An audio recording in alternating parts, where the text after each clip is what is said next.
Hello, I'm Rob O Donoghue from the Environmental Learning Research Centre at Rhodes University. And as we look at expanding subject pedagogy,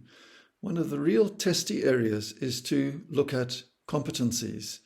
And the question we're going to look at here is, how do we align, how do we activate, and how do we assess key competencies for ESD? Because these key competencies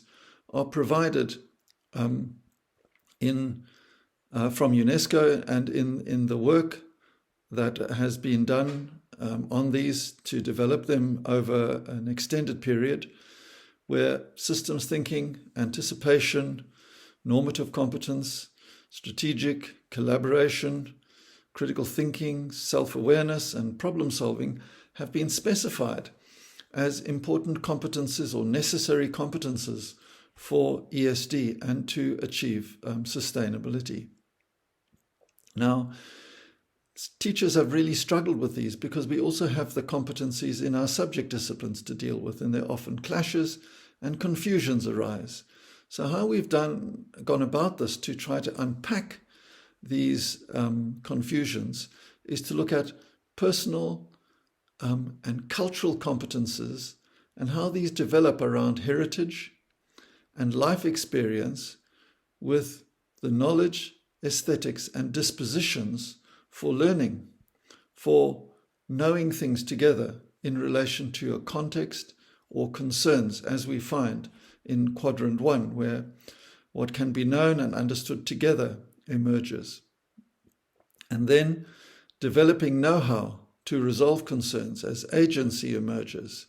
to apply concepts, to critically evaluate concerns, and to deliberate better ways of doing things together.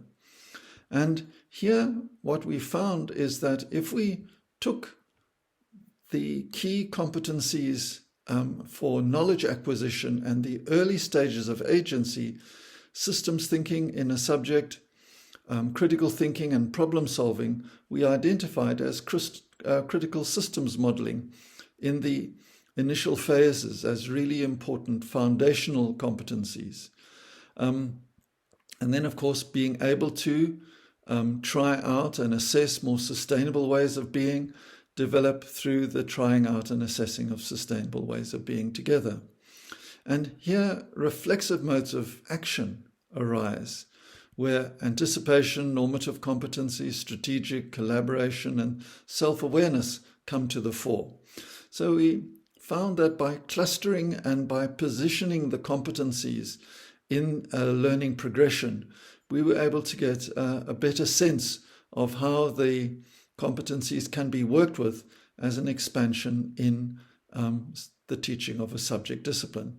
where knowing is really important as a foundation for know-how